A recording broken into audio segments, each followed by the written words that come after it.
now as we watch this? You know, this is new stuff. I mean, we haven't done this since the 50s, so it's 10 very seconds until translunar injection burns start. Apparently, we are just 10 seconds away. Let's listen in.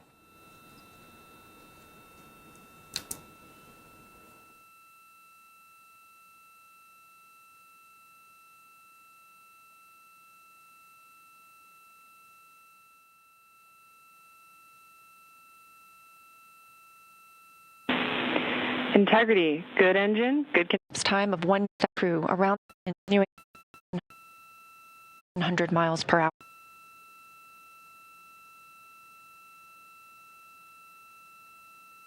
Velocity of the spacecraft ticking up, now over 23,900 miles per hour.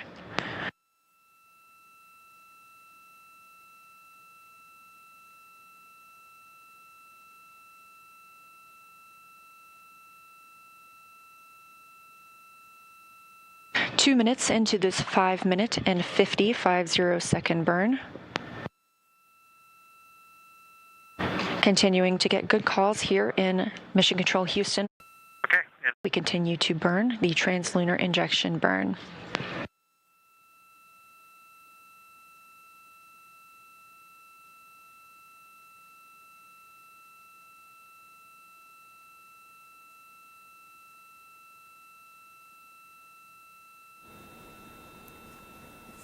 We've been listening to NASA TV. Artemis 2 astronauts are about to trigger an engine that will blast them toward the moon.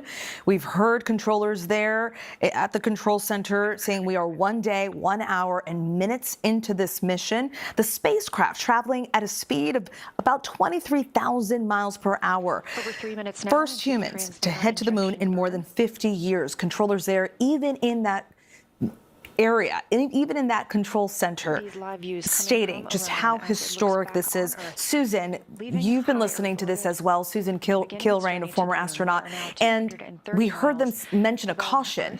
Can you explain that to us? 1,500 miles. Yeah, they got a caution light, and the ground quickly checked and confirmed that there was no action required and reported that to the crew, and everybody agreed that burn.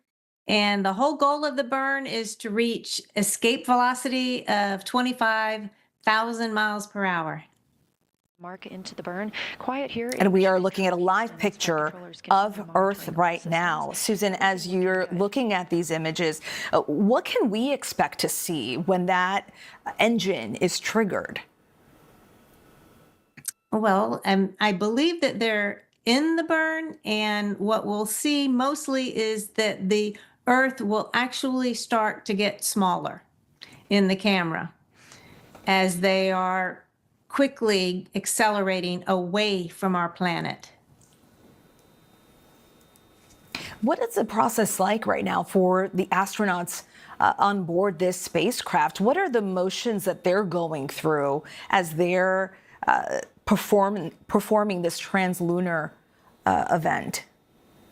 Well, they're feeling the acceleration. You know, they've been weightless for 24 hours, and now they're feeling an acceleration as the vehicle accelerates towards the moon.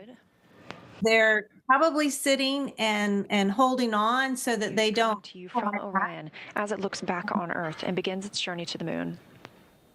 They're waiting for. Listen in again. Left.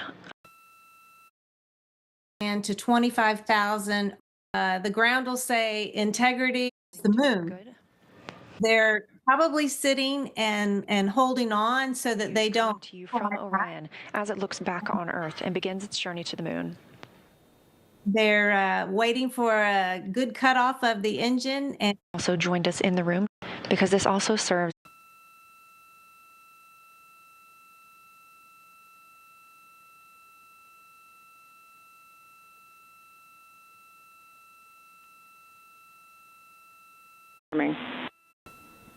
In a voice responding back, confirming what the call up to them was. So the ground will say integrity, Houston, or just integrity, and start talking. And then at the end, one of the crew members will respond Integrity concurs, or Roger from Integrity. So yes, it's a two-way conversation. The Capcom is also an astronaut, a trained astronaut, speaking to the crew at all times. So it's just two astronauts talking to each other. One just happens to be on Earth. And all of them very calm, I will say. Everyone is very calm in this process. That's the nature of the job. And do you see that image, Susan? What are we looking at right here? That's the Earth to the left. And what are Yes. what's that to the right? The sun. The sun, okay. Okay, Incredible yeah. So shot. we're getting further away, and the sun is shining on the Earth. It's also shining on Integrity, and we are off headed towards the moon. And the sun is pivotal in this mission because the solar arrays require almost constant sunlight to power the vehicle. Incredible. Walk us through this translunar injection that we are witnessing basically right now. The translunar injection is basically, the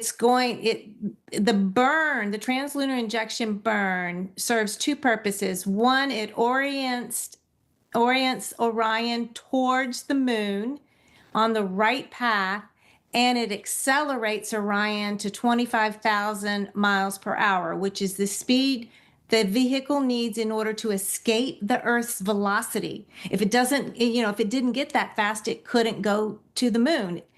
It would still be held on by Earth's gravity. So we've achieved that velocity. It's off to the moon, and it is done perfectly with the geometry and orbital mechanics so that it will slow down at some point, start slowing down as it curves right around the moon, and then it'll speed right back up to return to Earth. And all of it going smoothly right now. Susan Kilrain, thank you very much, Susan, for your insights. We'll check in with you again. And Hakeem Oluseyi, thank you very much as well for hanging in there with us.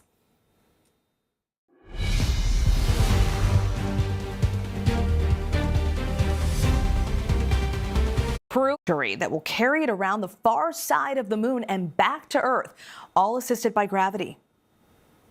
When the engine ignites, will build a permanent base there. Let's bring back astrophysicist A for future into space than anyone has ever gone before. They'll travel to the far side of the moon before coming back to Earth. Their goal, to prepare the way for future flights that will land astronauts on the moon, who will build a permanent base there. Let's bring back astrophysicist citing what they're feeling, right? It had a moment, but at the same time, so this is going so well miles per hour, and you have to leave that orbit around Earth in a precise way to make it to the moon, right? And they're pulling off all of these maneuvers down to the exact specification. So this is going so well. You're mentioning how it's 2 miles per hour from the moon. Up in Orion. This is a historic day. It definitely is. And they've been mentioning the speed. It's traveling, the spacecraft is traveling at a tremendous speed. But you mentioned that it will slow down as it gets closer to the moon. Walk us through that. Yeah, it will slow down. It has to slow down. That's the only way it can really do its whole trajectory that it is planned for. But the main thing is to get to our escape velocity of 25,000 miles an hour. That's what gets Orion out of the pull of gravity from Earth.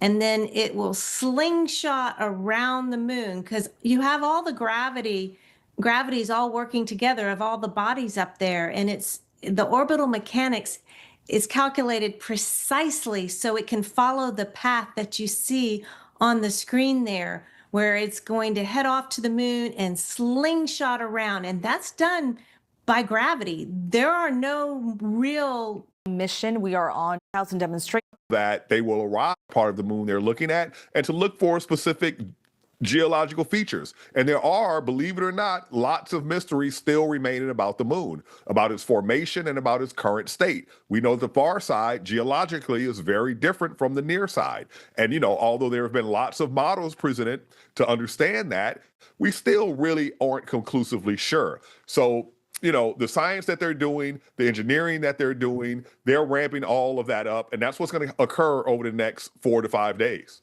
And around day 5 is when Orion will fly approximately 4,600 miles beyond the far side of the moon. Is that right? Let's talk a little bit about that once they're in that area, and also their return and re-entry. What does that look like? Oh, yeah. Well, once they're at the moon and go beyond the moon, talk about giving each other high fives. Think about that. You will be the human beings that have traveled the farthest away from planet Earth. If nothing, that is something worth celebrating. That's like, going warp drive for the first time, right? You've gone farther than any human has ever gone before. But, coming back, they're going to get back to business.